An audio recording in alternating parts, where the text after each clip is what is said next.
Pierre et moi, on fait partie de l'ICM, qui est l'Institut du cerveau et de moléculaire. On est basé à Paris. Et donc, c'est un gros institut de recherche qui sommes à peu près 700 experts et chercheurs en neurosciences pour mieux comprendre le cerveau et les maladies associées. Et ce qu'on voudrait vous présenter cet après-midi, c'est que malgré le fait qu'on soit, avec le fait qu'on soit dans un gros institut, on est quand même capable de réussir à faire de l'innovation ouverte. Et donc, pour cela, on va vous présenter deux tiers-lieux d'innovation qui sont des départements de l'Institut que nous représentons. Donc, pour venir un petit peu dans le contexte, on essaie de construire à Paris avec l'ICM depuis quelques années. C'est finalement un ensemble d'accompagnement à l'innovation au milieu de Paris, dans le 13e. Et donc finalement, on arrive à avoir ce qu'on appelle des tiers-lieux d'innovation. Donc à commencer par l'incubateur qui a été fondé en 2012, qui permet d'accompagner un ensemble d'entreprises, donc à la fois à l'ICM pour tout ce qu'on va parler de biotechnologie ou de technologie médicale, à Station F pour tout ce qui va être e-santé, du coup, et bientôt, finalement, un autre bâtiment qui va arriver pour accueillir et développer encore plus l'aspect technologie médicale. C'est le premier tiers-lieu qui a été fondé donc, en 2012, et son est suivi deux autres tiers-lieux. Donc le premier qui est le Living Lab que je représente, qui finalement, plutôt que de partir sur des grandes tendances de recherche, comme on peut faire dans la recherche et développement traditionnel, faire un peu l'inverse de ça, c'est qu'on va aller directement sur l'hôpital pour aller voir patients, paramédicaux et médecins, de manière à trouver des besoins et jusqu'à identifier des potentiels de développement qu'on peut transformer en projet vers, in fine, une création de start-up grâce à l'incubateur. Et ensuite, le dernier tiers-lieu qui a été mis en place donc à partir de cette année, qui est finalement l'atelier de prototypage de l'ICM qui nous aide à réaliser nos prototypes. Donc finalement, dans cet écosystème, ce qu'on avait à avoir, c'est l'ICM, un institut de recherche avec un centre d'investigation clinique, un centre de neuroinformatique par exemple pour tout ce qui est data, puisqu'on en parle un petit peu plus ce matin. L'accueil patient avec le Living Lab sur l'ensemble du département de la Pitié-Salpêtrière, puisqu'on est à la Pitié-Salpêtrière, d'ailleurs, je ne l'ai pas encore dit, et l'incubateur là. Donc pour venir en focus vraiment précisément sur mon activité à moi, c'est donc le Living Lab. Donc on va sur les 7 départements du pôle des maladies du système nerveux qui couvre en fait l'ensemble des départements de neurologie, de psychiatrie et de parcours de soins dans les deux domaines. Donc on a la neurologie, la neuro-oncologie pour les cancers du cerveau, la psychiatrie adulte et la psychiatrie de l'enfant et de l'adolescent. Et ensuite, les 3 départements de parcours de soins, donc c'est les urgences cérébrovasculaires, la médecine physique et la réadaptation, et ensuite les soins de suite et soins modulaires. Le Living Lab, comment on fonctionne? C'est sous 3 piliers, grosso modo. C'est le premier pour aller en immersion sur les terrains, donc on maîtrise ce qu'on appelle l'expérience utilisateur, c'est réussir à détecter les besoins avec l'ensemble des personnes sur le terrain. Ensuite, on va parler de co-conception itérative, donc c'est-à-dire cette faculté de réussir à itérer entre prototypage rapide et test d'acceptabilité pour s'assurer que les produits deviennent de plus en plus robustes jusqu'à l'évaluation d'usage. L'évaluation d'usage, c'est une grande évaluation en vie réelle qui permet de valider l'utilisabilité et l'acceptabilité des produits de manière à s'assurer, à sécuriser le produit avant d'arriver sur des phases un peu plus qui actent d'une couche réglementaire comme les essais cliniques par exemple, qui peuvent certifier les produits in fine. Donc pour bien comprendre ce qu'on fait, je vais parler d'un premier projet qu'on a, et donc c'est là où vous allez voir un petit peu la balance d'innovation ouverte. Donc innovation ouverte, c'est un buzzword, on l'utilise pour 2 choses. La première, c'est d'essayer de rassembler l'ensemble des acteurs au centre du parcours de conception. Et ensuite, c'est le mode de valorisation qui est donc en fait ouvert donc notamment par l'open source. Et donc en fait, ce projet, on est sur la maladie de Parkinson, et pour les personnes qui sont atteintes des symptômes du freezing. Pour ceux à qui ça parle pas le freezing, simplement le fait que quand un patient va commencer à marcher, il y a un moment il va s'arrêter et il va bloquer de 2 secondes à 1 minute sans avoir la capacité de remarcher. D'accord? Imaginez-vous que vous traversez la rue, voilà, il y a le feu piéton qui passe au vert, on freeze en plein milieu de la rue, ça peut être un peu problématique. Et donc du coup, ce qui se passe à partir de là, c'est que c'est un patient en fait qui est venu nous voir à l'hôpital, qui nous a dit moi je me suis bricolé un petit laser sur ma canne, les Parkinsoniens en stade 1 ont souvent une canne avec eux, et En fait, quand je frise, j'allume le faisceau lumineux qui va tracer une ligne au sol. Et ça m'aide à défriser. Alors, moi, de base, je suis ingénieur en robotique médicale et je suis manager en innovation. Donc, je suis certainement pas médecin, certainement pas expert en neurosciences, donc autant dire que je comprends rien au mécanisme. Mais c'est ça qui est l'avantage du Living Lab, c'est de dire qu'on va justement pouvoir rassembler tout le monde autour. Donc, pour comprendre ça, on a rassemblé l'expert en neurosciences et le médecin.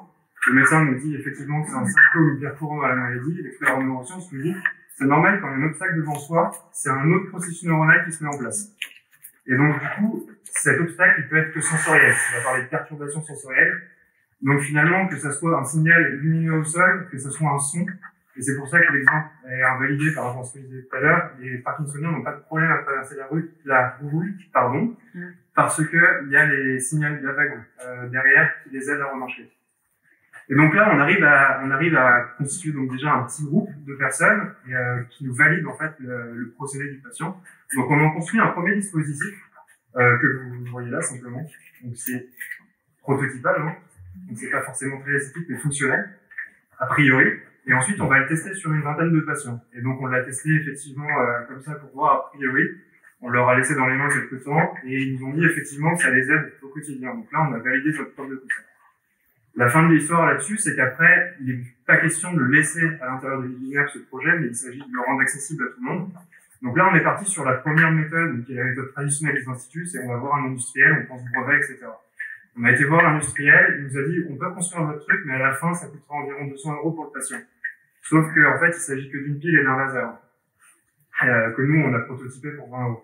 Et donc on a dit, ok, peut-être qu'on a mal fait un peu notre boulot, donc on va revenir au labo. Et quand je vous dis qu'on rassemble tout le monde autour de la table, je vous ai parlé d'experts en neurosciences et de médecins, mais qu'en est-il des proches, qu'en est-il des aidants, qu'en est-il des familles, etc. Et donc on a réuni tout le monde autour de la table là-dessus cette fois, et ils nous ont parlé d'une autre problématique qui est le lien social.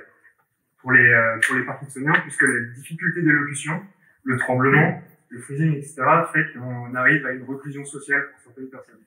Et donc, à partir de là, on s'est dit qu'on allait faire une pierre de coups. On va mettre ce dispositif, on va en créer un tutoriel que vous voyez là, qu'on va diffuser sur Internet. C'est un peu comme un plan Ikea, qui va permettre proches des patients de construire ensemble la technologie. Ça crée du lien social. Et effectivement, ça coûte que 20 €. Donc voilà, depuis qu'on l'a diffusé avec France Parkinson notamment, on a réussi à avoir 3 types de mails avec tous les retours de mails qu'on a eu des personnes. La première, c'est votre initiative elle est trop bien, mais votre tutoriel on comprend rien. Parce que si on a testé le dispositif, on n'a pas testé le tutoriel. Il a fallu en faire une V2. Là aussi, on a encore fait une erreur. La deuxième type de réponse, c'est votre tutoriel, je comprends à peu près, mais j'aimerais recevoir un kit. La troisième type de réponse, c'est votre tutoriel, j'en ai rien à faire, je voudrais directement avoir le produit chez moi.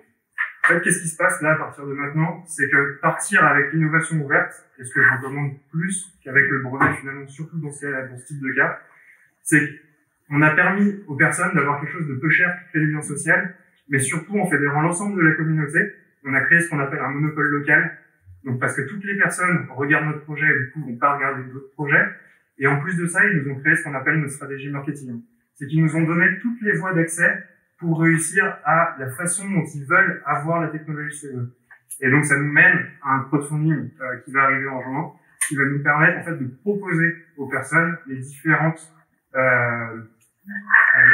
types de produits qu'ils veulent par rapport à cet outil-là. Donc le tutoriel, ça ils l'ont déjà, le kit, là où on peut distribuer un kit du coup, ou alors la technologie directement, et donc là on retourne sur le volet classique à part entière.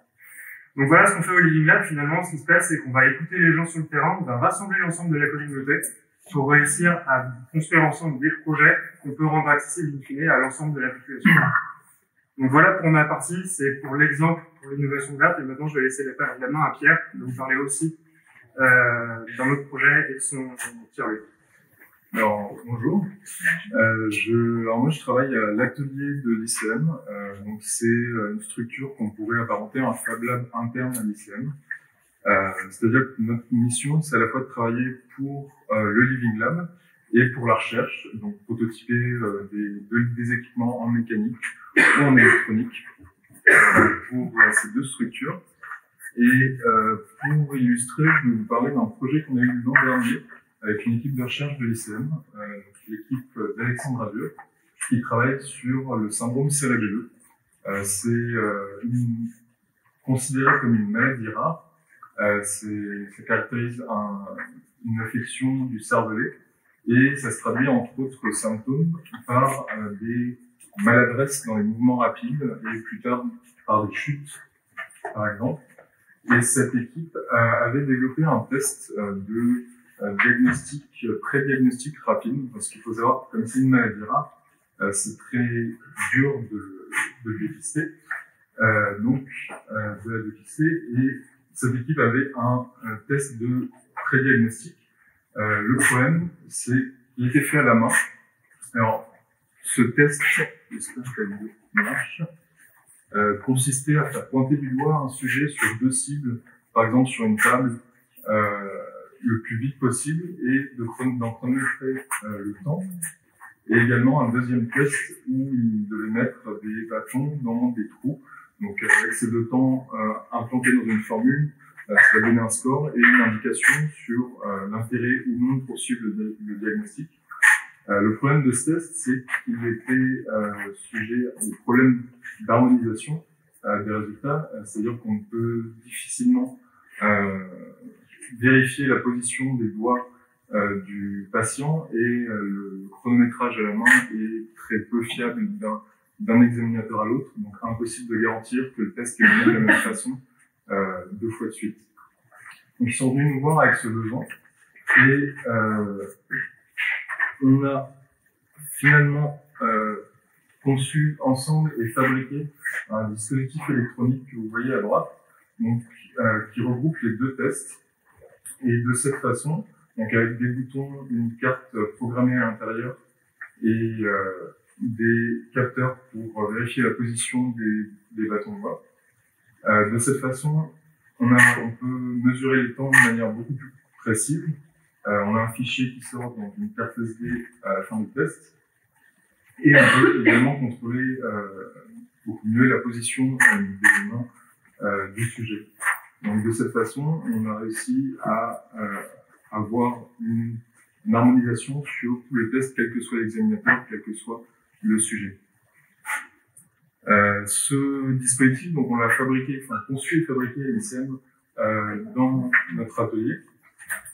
Donc totalement reproductible dans un Fab Lab finalement, et on va le diffuser en open source pour tous les centres de recherche qui sont intéressés par cette pathologie à travers un tutoriel open source sur le site. Donc le dispositif est déjà en test dans plusieurs centres de recherche et on commence maintenant à réfléchir à un marquage CE pour pouvoir l'utiliser dans plus d'applications. Voilà, avec ça, vous avez une petite idée de ce qu'on peut faire pour la recherche à l'ICM, en tout cas pour la partie faible. Donc, du coup, je vais accélérer un petit peu pour réussir à la question, mais en gros, le message à faire passer, finalement, qu'on essaie de faire passer, c'est de dire que, voilà, il y a toute la recherche dans la R&D, les modes classiques de conception de produits en innovation, etc. Et que là, maintenant, on insuffle une voie pour réussir à avoir des modèles alternatifs, aussi bien sur la recherche que sur l'accès patient. Et ensuite, sur ces projets-là, ce qui manque finalement, c'est, ok, on a des projets, c'est bien, et c'est un peu ce que tu as dit ce matin, c'est qu'on peut avoir plein d'idées, tout le monde a des idées. Après, c'est les personnes qui le prennent en charge qu'il faut réussir à trouver, à motiver tout le temps.